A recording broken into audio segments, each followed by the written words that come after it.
Ladies and gentlemen, welcome back to Timothy on 103.1 FM. That was Queen with Don't Stop Me Now. Today, we have a special news segment featuring select performances by contemporary undergraduate artists of Marian University, Indianapolis. Today's top stories include Tokyo Olympics chief resigns over sexist remark, Republicans meet to establish a third party, and a herd of calves storm Indiana highway. All this information and more coming your way. Good evening, folks. The time is now 6:01 p.m. and you're listening to Timothy on 103.1 FM, bringing you today's top stories from backyard to abroad. This featured broadcast is brought to you by Simple Cells Static Self-Heating Socks. When your toesies are frozy, mosey around in warmth. Next up, we have a special event for our listeners today, a showcase of speakers from Marian University's speech and debate team. This is the university's annual special event featuring top competitors from the team. Let's jump right in. Our first guest star is Grace Plahitko, freshman, performing her poetry interpretation for us. Take it away, Grace.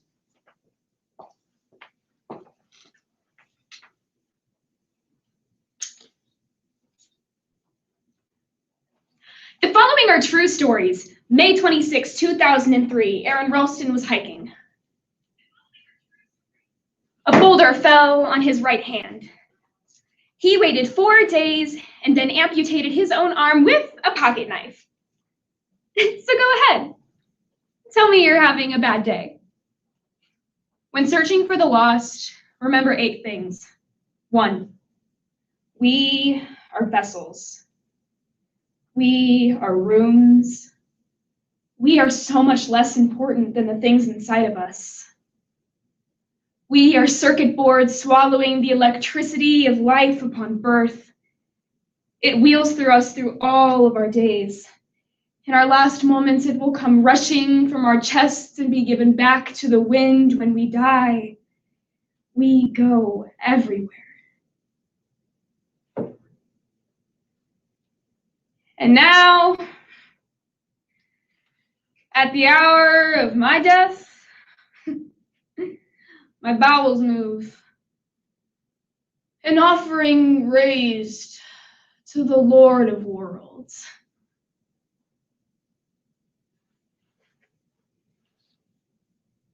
Approximately 1.8 people on Earth die every second. Phenotypophobia, the fear of death, is just as common.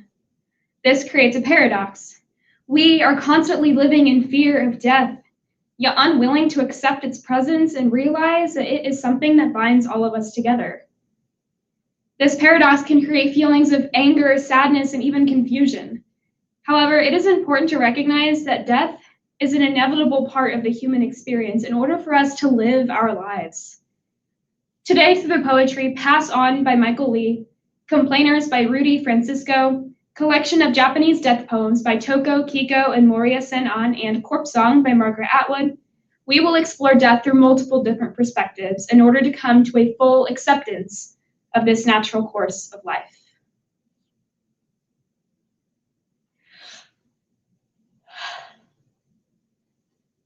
I enter your night like a darkened boat, a smuggler. These lanterns, my eyes and heart are cut out. I bring you something you do not want. News of the country that I am trapped in, news of your future. Soon, you will have no voice. 2, Newton said that energy is neither created nor destroyed. In the hallways of my old middle school, I can still hear my friend Steven singing his favorite song. I can hear the way he dribbled that basketball like it was a mallet. This earth was a xylophone. Wind, music, wind, music. The following are true stories. On New Year's Eve, a woman was bungee jumping in Zimbabwe. The cord broke and she fell into crocodile-infested waters and had to swim back to land with a broken collarbone. So go ahead. Tell me you're having a bad day. 3. The day my grandfather passed away, there was the strongest wind. I could feel his gentle hands blowing away from me. I knew they were off to find somebody that needed them more than I did. On average, 1.8 people on Earth die every second. Claire Chapman was smashed in the face by a 5-pound watermelon being propelled by a slingshot. Matthew Brovis was hit by a javelin. Daniel Striegel was punched in the mouth by a kangaroo. The most amazing part of these stories is that when asked about the experience, they all smiled, shrugged, and said, I guess things could have been worse. 5. Our bodies. 4. The day Stephen was murdered, everything that made us love him came rushing from his knife wounds as though his chest were an auditorium. His life was an audience leaving in single file, traveling the earth for days and nights. Every ounce of him had been wrapping itself around this world in a windstorm. So go ahead. Tell me you're having a bad day. Tell me about the traffic. Tell me about your boss. Tell me about the past 4 years. I resent your skin. I resent your lungs, your glib assumptions. Therefore, sing now while you have the choice. My body turned against me too soon. It was not a tragedy. I did not become a tree or a constellation. I became this illusion, this trick of ventriloquism, this blind noun, this bandage crumpled at your dream's edge. 5. Our bodies are nothing more than a collection of brilliant things. When somebody dies, I seek out the strongest breeze that I can find, and I take off running. 6. After 9 years, I found Stephen. I passed a basketball court in Boston. The point guard was dribbling like he had an auditorium roaring through his palms. His hands were luminous, pulsing. 7 games, and he never missed a shot.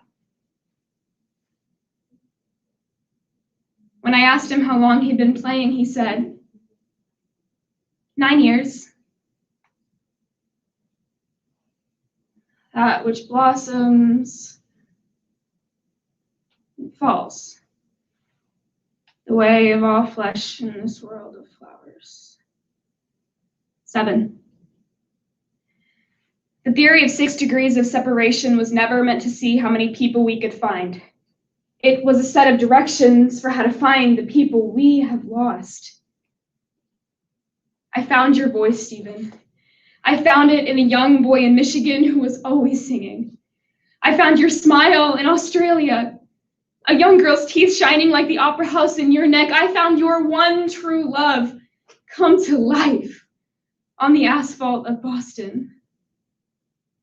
You see, muscle is created by repeatedly lifting things that have been designed to weigh us down. So when your shoulders feel heavy,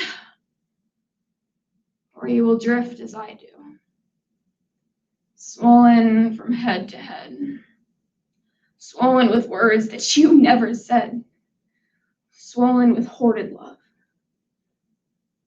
I exist in 2 places, here and where you are. Your song is mine. Pray for me, not as I am, but as I am.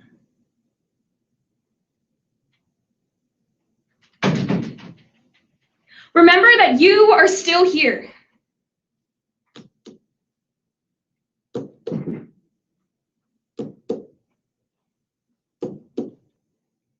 The human heart beats approximately 4,000 times per hour. And each pulse, each throb, Each palpitation is a trophy engraved with the words, "You are still alive." You are still alive. Act like it.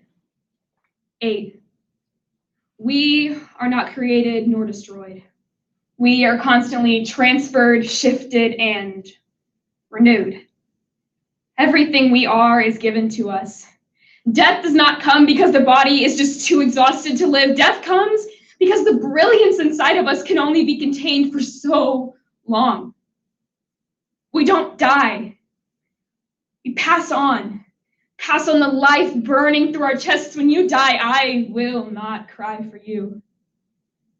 I will seek out the strongest wind that I can find and welcome you home.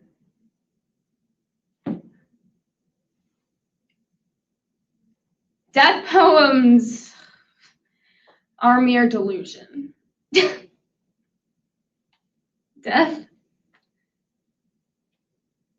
is death.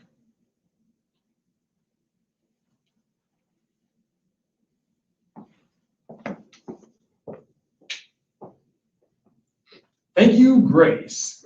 Now, let's take a break to look at global news. First, in global news, Tokyo Olympics chief resigns over sexist remarks.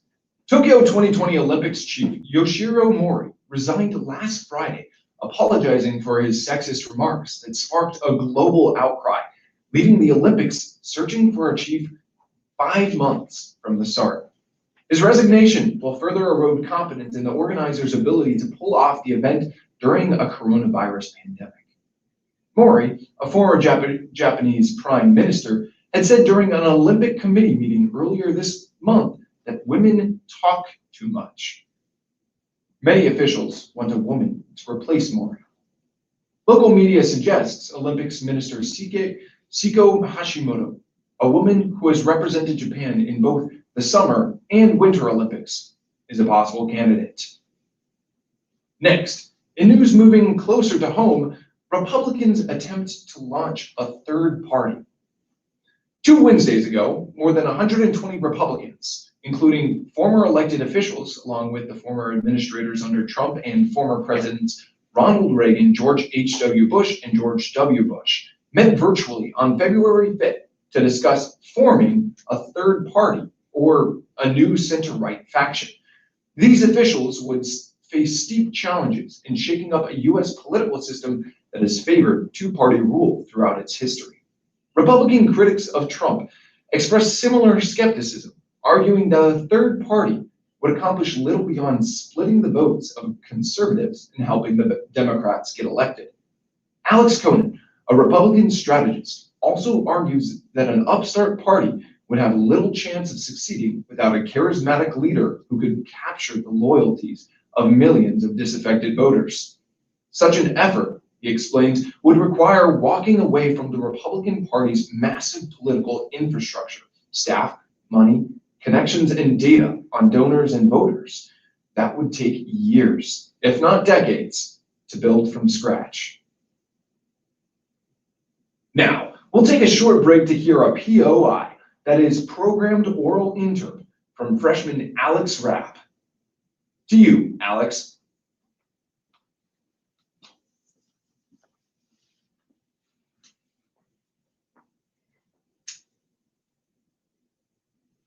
This week I sat in an AutoZone parking lot and cried for 10 minutes because I couldn't change a headlight, which I know sounds like a terrible lead up to a terrible stand-up routine, right?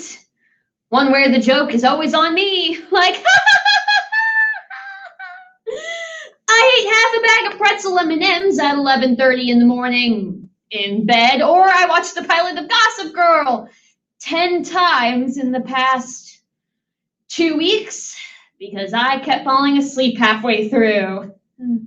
Because being sad is a goddamn joke sometimes. I'm very laid back. I only care about 2 things. Every person on earth and their opinion of me, and the crushing, psychological weight of being alive. The first form of the depression meme took hold back in 2012 with the meme known as the Kill Me meme, which was inspired by the movie Alien, in which one of the main characters begs for death. Others seemed to find this act of longing for death humorously relatable and began to make jokes about it. Flash forward to 2018, and it's clear that depression memes are the embodiment of youth humor today. It's not hurting anyone, except it is. Culture is often cultivated through humor, and oftentimes the jokes of the time will represent what is accepted at the time. There were times when people told racist jokes. They didn't consider themselves racist or the jokes they told harmful. They were just that, jokes. The National Institute of Mental Health estimates nearly 50 million Americans experienced mental illness in 2017. And that was pre-COVID. But critically, psychotherapist Dr. Barton Goldsmith says some people who are depressed utilize championship status by utilizing self-deprecating humor. I've seen it in my own life. I've used it without knowing it and have mastered it without even trying. So, through the Talk Casually Suicidal by Sarah Libriarty, articles by Dr. Philip Marina and Lily Leaf, poems Depression is Funny Like That by Reagan Myers and Sad by Bo Burnham, as well as various tweets from people with mental illness, we shall analyze what self-deprecating humor is and why it is so detrimental to such a social generation. A program for every time me and my friend casually joked about killing ourselves.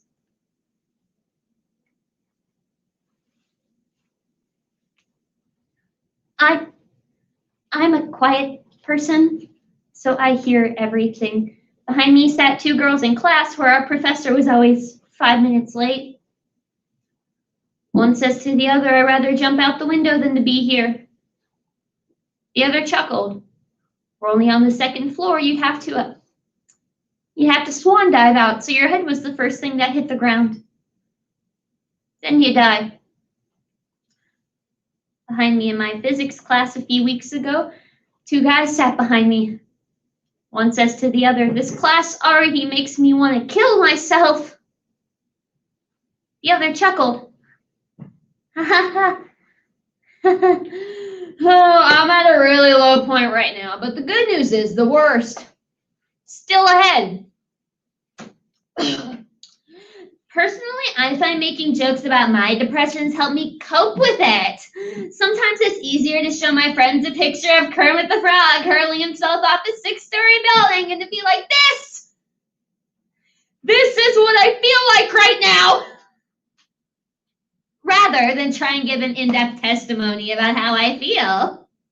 I found that jokes made about something so dark have created healthy dialogue about my mental illness. When you have a cold, you can call in sick to work and people tell you to get well soon. There's a whole soup genre dedicated to your well-being. I can't call in sad to work. I can't go to the grocery store and go to the sad aisle, which would consist of like already stale popcorn or tea, which your best friend swears is good for you. So sometimes all I can do is laugh. If I don't, there might be nothing left. There is a crack in my bathtub in the shape of the Platte River, and I know this because I have sat on the floor of my shower and cried so often. It's left a permanent imprint on my thigh.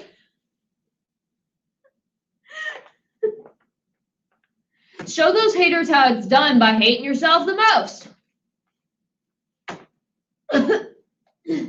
I work with a lot of clients who are battling with anxiety and depression that cling to these mindsets.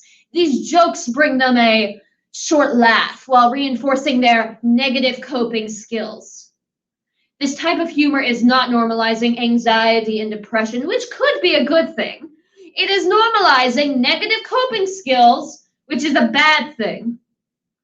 Luckily, millennials and Gen Z are the therapy generations. They don't see therapy as a stigma and are happy to be a part of it. Unluckily, they find solidarity on Twitter to make light of their negative coping skills. I want to upgrade my depression to the kind that makes you recreate Starry Night. And not the kind that has you laying in bed and trying to eat a bagel without using your hands. My depression doesn't ask for much, but when it does, it's something I cannot give. And that's the joke. Something I cannot give. I asked to come back to my body, and it's only me saying no. When people ask me how I am, they might as well be asking me where I've gone. I'm driving down a dirt road. No headlights. When it turns, I will not know. It's just me in an open field, my own voice on the radio saying there is no place for you here. I went to a store looking for something to buy. But they only sold paintings of the same sad guy. No, wait. This store sells mirrors. See what I did there? Oh, the world's so sad, bros. Pain, war, genocide, racism, sexism, still! I gotta remember there's good stuff about it too. Like the fact that none of it's happening to me, score! Still, it's hard not to be sad about it. How do y'all do it? Reach out to others that you might see in pain, ask for help, share your emotions. It's a weird world we live in. Why am I so comfortable to write online but not share in real life? I want to change that. Because you know the CDC reports that someone around the world kills himself every 40 seconds. That suicide rates have done nothing but increase in America since 1999. That scares me. It scares me that I lost a friend.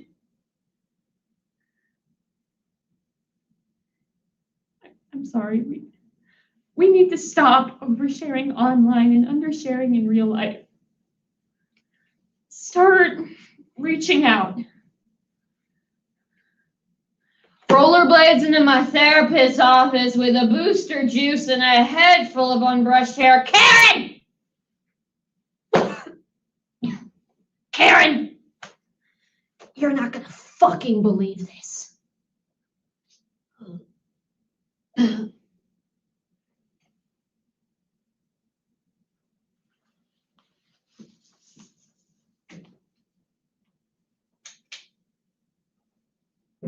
Welcome back, folks. That was Alex Rapp with POI. The time is now 6:24 p.m. and it's time for a word from our sponsor. Cold feet, snow slowing your soul? Well, we have just the thing for your frozen feet needs. Simple Self brings you static, self-heating socks for all your soul's snowy shoes. With this revolutionary new static electricity model, you'll be shocking your feet alive in no time at all. Don these fluffy stockings and never fear frozen feet again. When your toesies are frozy, mosey around in warmth. And now we're back. On next is a critically acclaimed speaker from Marian University, Indianapolis, Mariangel Morales Aparicio, with a persuasive speech.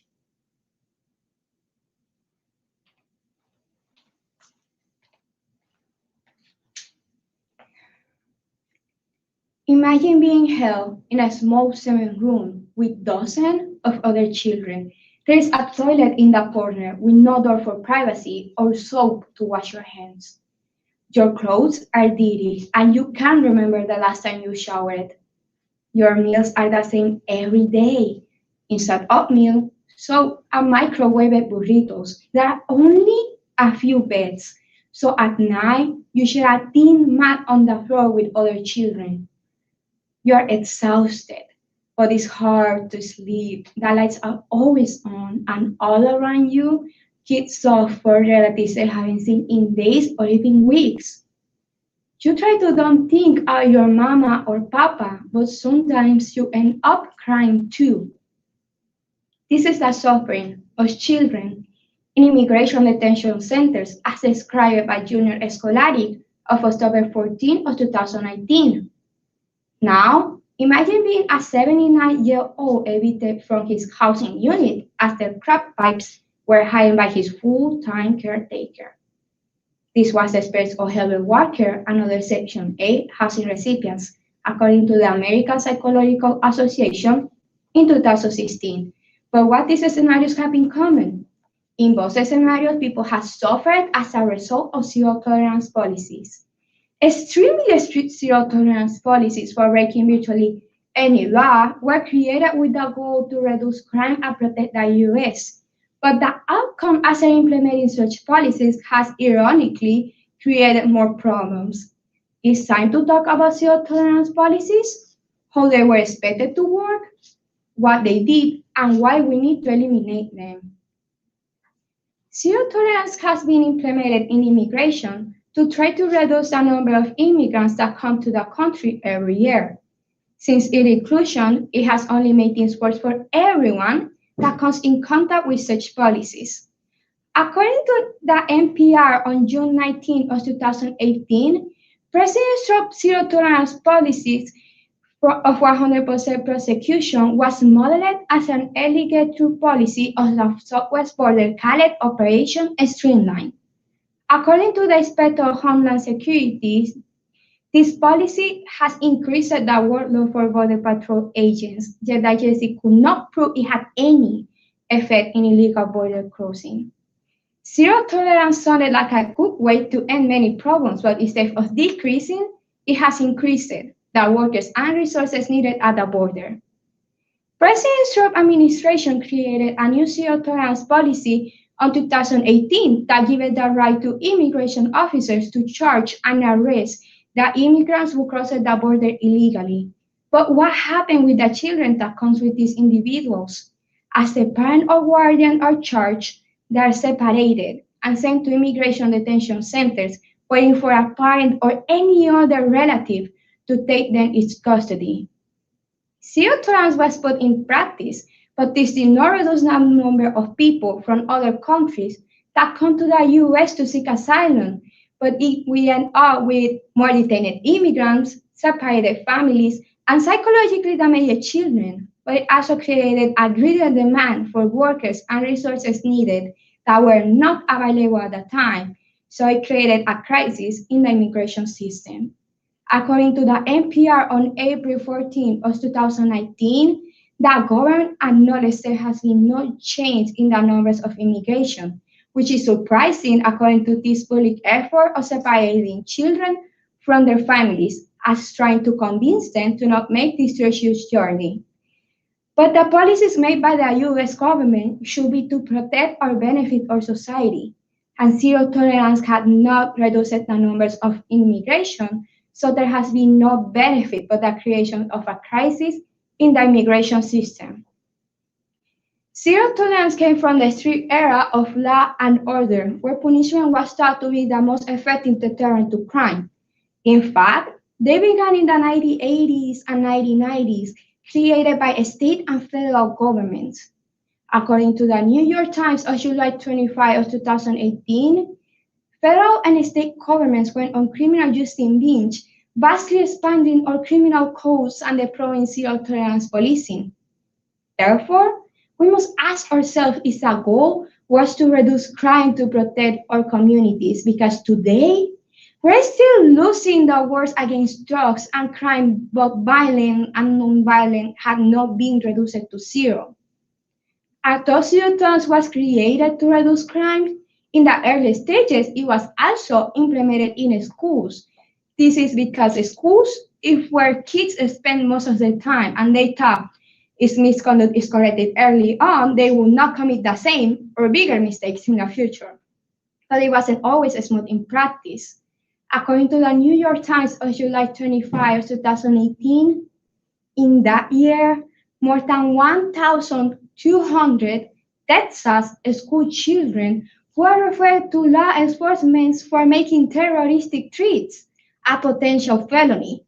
One such a threat, a 12-year-old boy with a mental disability who made a gun sign with his fingers and pretended to shoot two make-believe creatures on the hallway. He was arrested. Children who act without a strong knowledge of what is wrong and what is right are currently facing the same charges that adults face. Zero tolerance puts punishment before reconciliation, so children are punished even before they may understand what they did wrong. We know that zero tolerance policies are bad. They are not reducing any crime, solving any misconduct at the schools, or any other problems in our community, but are even creating more problems. This is something much bigger than we may thought, and the best way to do something is to educate ourselves first. There's information out there, not only about what zero tolerance policies are and what they have done, but also what they are currently doing in our societies. We knew that zero tolerance policies was being practiced, and as a result, children were being separated from their families. But something that we didn't talk about and explain it more in depth in Human Rights Watch from August 16 of 2018, the new zero tolerance policies are explicitly targeting asylum seekers who present and cross the border illegally, and is issuing guidelines to immigration officers to take these facts accounts the individual's immigration case. In order to properly address the problems that were being created for zero tolerance, we need to know not only what they are and what they have done, but also what they are currently doing in our society.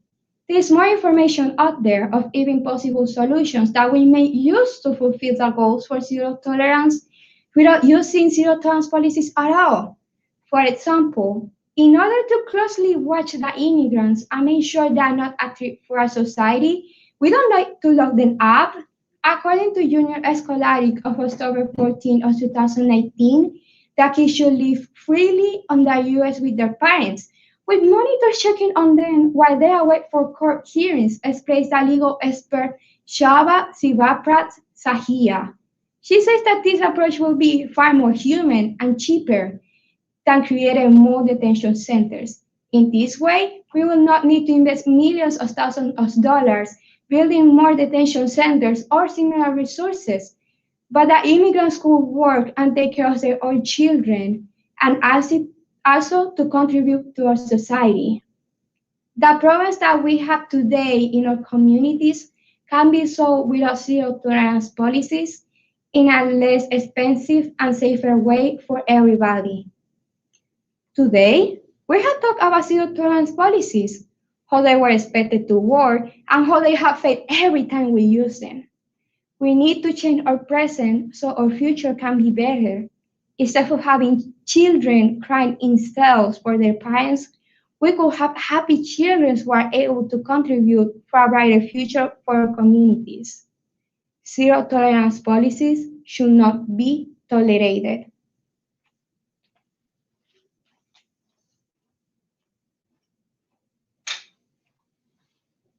Thank you, Mary Angel. Now, let's take a look at the weather for your weekend forecast.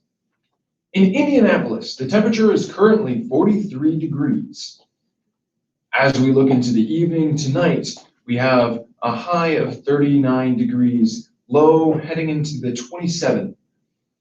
This weekend, as we approach, looks warm in the low 60s. Expect slight clouds, but lots of sun. And as we head into the week, low chance of scattered rain showers, and it'll get colder into the later week, approaching the low 40s, high 30s. Now, moving on to the final story of our day. Herd of calves storm Indiana highway after escape. Police Captain Derek Allen quickly made a U-turn last Saturday when he witnessed a herd of about 75 Holstein calves barreling down an Indiana highway after escaping a nearby farm. He quickly got in front of the herd and drove ahead with his police lights flashing in order to warn oncoming traffic. Alan then, along with others, began corralling the calves as they moved south. This is among the stranger encounters for the police captain. Alan notes, I've been involved in many unique situations previously, but not something with this many animals on the roadway. Eventually, all the cows are accounted for, and no injuries were reported to human onlookers or to the cattle. And now, for one last live performance this evening, featuring Natalie Runda on vocals, this is Prose Interpretation.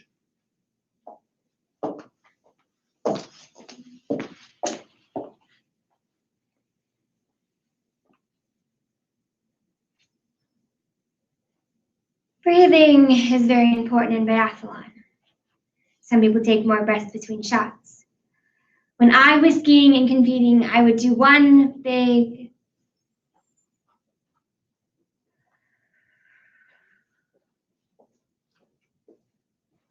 and then you settle in on your shot and you pull the trigger.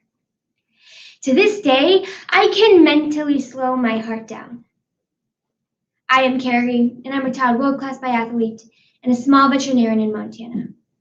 Where I grew up, you were surrounded by mountains.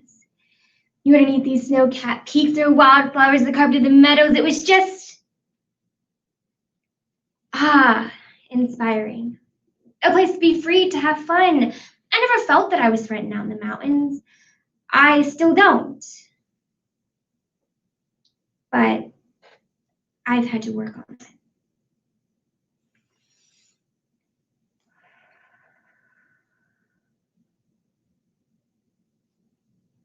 Mountain men Don and Dan Matthews were charged with the kidnapping and assault of Carrie Swenson. Don Matthews was sentenced to 85 years in prison, while Dan Matthews was sentenced to 20 years in prison. The media coverage of this tragic story focused more on the men who started it all, rather than Carrie. Carol von Weikenberg, a professor at the University of Montana on journalism, says that the media is more interested in why people do what they do and their background, and that's why she thinks there's so many stories on these men, because people were eager to tell their story.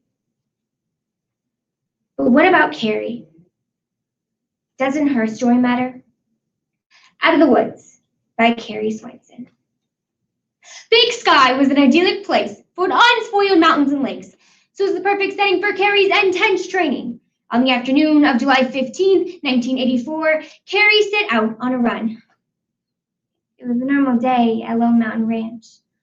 I'd heard about this trail that I wanted to go find, so I drove up by myself, parked my car, and headed off running. It was a hot July day, so I had on t-shirts, shorts, and running shoes. The sun was shining, but it was dappled sunlight with my just get out there, put in the hours kind of run. Over a little rise on the hill stood two men. It was like the instant I saw them, I knew they weren't good people. I don't remember having time to make a decision, but when I tried to go by them, they stepped in front of me. I then asked, this is the trail that I'm supposed to be on. This is the trail that I'm supposed to be at? But they didn't answer. So I said, okay, and thank you, and that's when I tried to go by them again.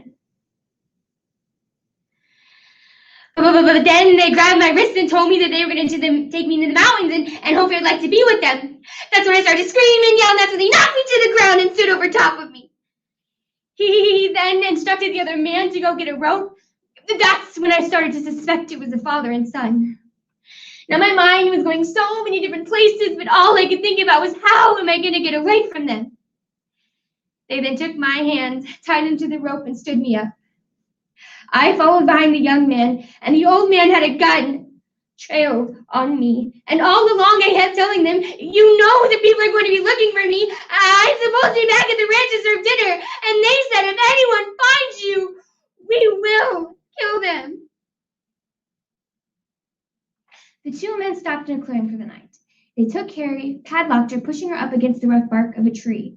When Carrie didn't show up for dinner shift at Lone Mountain Ranch, her brother and other ranch workers got worried.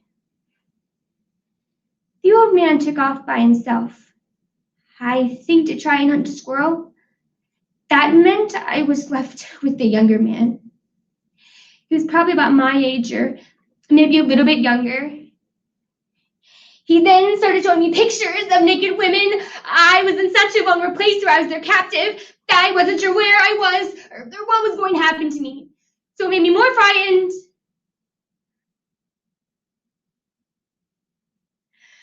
Of being sexually assaulted. Eventually, the old man came back. By that time, it was getting dark. And all I could think about was, where am I going to sleep?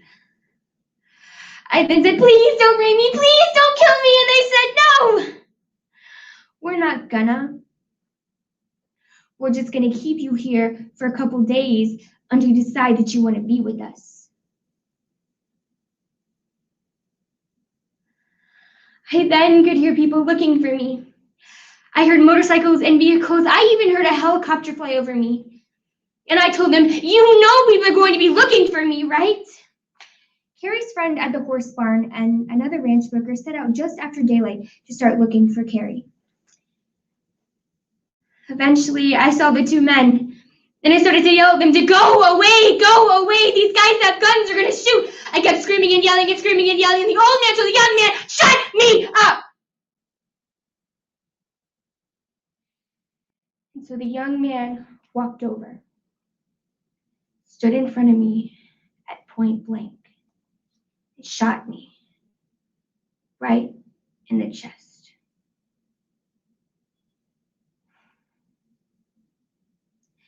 It wasn't an accident. His father had said, shut me up. The two men looking for Carrie rushed to her side. One of the ranch workers told the captor to surrender, but the old man lifted his rifle, shooting the man out of Carrie's sight. The other worker ran to go get help. Then the two captors took Carrie, dumped her out of her sleeping bag, leaving her all alone. Her wound gurgled.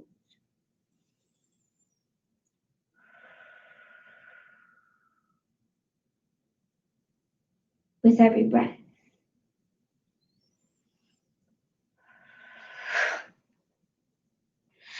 So here's one person shot, here's me shot, and these guys are just like, we gotta go, we gotta get out of here because the other searcher got away. And then that's when the gravity of my situation really kind of kicked in. I was like,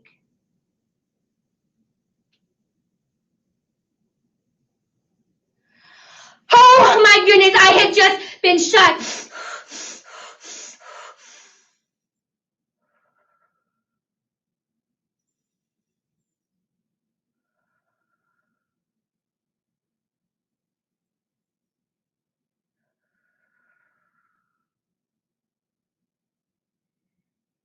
Now, I don't know how long it was before rescuers came, but it was long.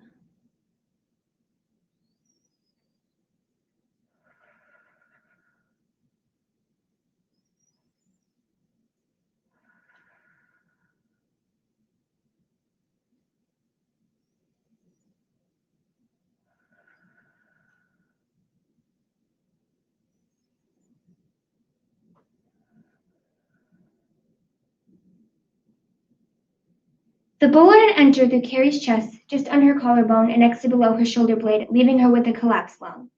The breathing techniques that Carrie had learned in biathlon training were able to stabilize herself until rescuers came. Carrie was then airlifted out of the woods and rushed to a hospital. Her parents rushed to meet her, and she left the hospital after 8 days. By the fall of 1984, Carrie built up enough strength to go back to biathlon training camps. It still hurt to ski, it still hurt to run, but Carrie kept pushing her limits. Carrie then moved to Colorado to attend vet school. One passion would replace another. She might have tried to stick it out for the women's biathlon team that was going to be in the Olympics, but that wouldn't happen for another 6 years. And while she's grateful for those days, there are others where her past is more present. Chaperone left, but the gun wound still shows up when Carrie has her mammogram every year, and scar tissue still inflames the nerves on the right side. But there are more subtle reminders too.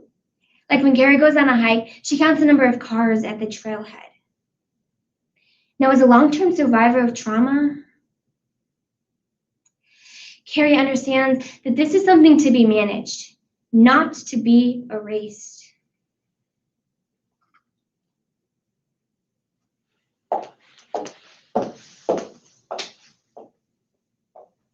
Wow. Thank you, Natalie. Folks, this concludes our special showcase event. This has been some of Marian University's finest. Interested in learning more? Please be sure to reach out to the speech team at Director Drew Stewart or Dr. Michael Bauman. Well, folks, this concludes today's broadcast, which is brought to you by Simple Self's Static Self-Heating Socks for when your toesies are frozy. The time is now 6:46 p.m., and you have been listening to Timothy on 103.1 FM. Thanks for tuning in, and now we return to our regular music broadcast with Bastile's Pompeii.